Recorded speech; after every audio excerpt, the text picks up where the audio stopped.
17 ವರ್ಷ ಆದಮೇಲೆ ಭಾರತಕ್ಕೆ ಮುಂಬೈನ ದಾಳಿಯ ಸಂಚುಕೋರ ತಹಾವೂರ್ ರಾಣಾ ಬರ್ತಾ ಇದ್ದಾನೆ.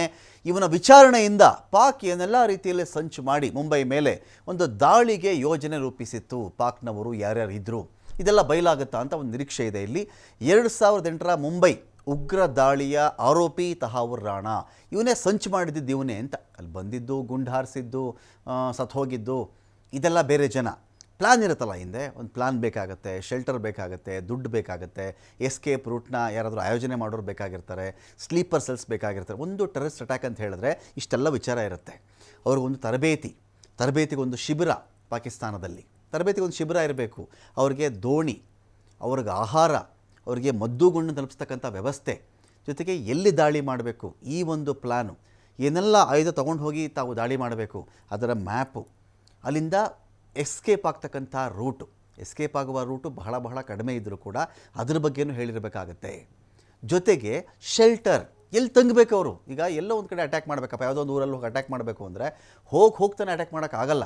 ಒಂದು 2 ದಿನವೋ 3 ದಿನವೋ, ಒಂದು ವಾರನೋ, ತಿಂಗಳು, ವರ್ಷವೋ ಅದನ್ನು ಗಮನಿಸಬೇಕಾಗತ್ತಲ್ಲ. ಇಲ್ಲಿ ಯಾರೊಬ್ಬ ಸ್ಲೀಪರ್ ಸೆಲ್ಲು ಇರಬೇಕಾಗತ್ತಲ್ಲಿ. ಅಲ್ಲಿ ಇವ್ರಿಗೆ ಸಹಾಯ ಮಾಡುವಂಥವನು, ಆಶ್ರಯ ಕೊಡೋನು, ಅನ್ನ ಕೊಡೋನು, ಹಣ ಕೊಡೋನೊಬ್ಬ ಬೇಕಲ್ಲ.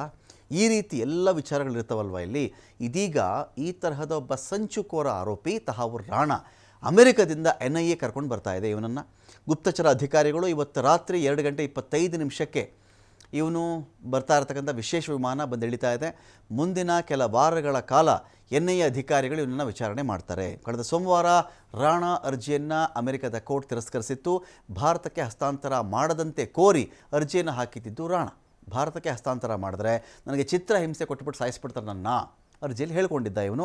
ಅಮೆರಿಕದಲ್ಲಿ 2009ರಲ್ಲಿ FBI ಅಧಿಕಾರಿಗಳು ಇವನ್ನ ಅರೆಸ್ಟ್ ಮಾಡಿದರು. ಇದುವರೆಗೂ ಲಾಸ್ ಏಂಜಲೀಸ್ನ ಜೈಲಲ್ಲಿ ಇವನಿದ್ದ. ಈ ದಾಳಿಕೋರನಿಗೆ ದೆಹಲಿ, ಮುಂಬೈ ಜೈಲುಗಳಲ್ಲಿ ಇದೀಗ ವಿಶೇಷ ಸೆಲ್ಲನ್ನು ರೆಡಿ ಮಾಡ್ತಾ ಇದ್ದಾರೆ. ಅಮೆರಿಕ ಕೋರ್ಟ್ನ ಶಿಫಾರಸಿನ ಪ್ರಕಾರ ಈ ವಿಶೇಷ ವ್ಯವಸ್ಥೆ ಇಲ್ಲಿರುತ್ತೆ. 2019ರಿಂದನೂ ಕೂಡ ರಾಣನನ್ನು ಕರ್ಕೊಂಡು ಬರಬೇಕು ಅಂತೇಳಿ ಕೇಂದ್ರ ಸರ್ಕಾರ ಪ್ರಯತ್ನವನ್ನು ಪಡ್ತಾ ಇತ್ತು. ಇದೀಗ ಅವನನ್ನು ವಶಕ್ಕೆ ಪಡೆದು ವಿಚಾರಣೆ ಮಾಡುವಂತಹ ಕಾಲ ಸನ್ನಿಹಿತವಾಗಿದೆ.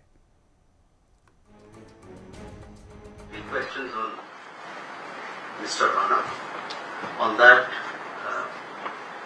you all aware that the US Supreme Court rejected his plea. As far as the extradition of Mr. Rana is concerned, at this point in time, I don't have an update, but we provide you an update at the appropriate time.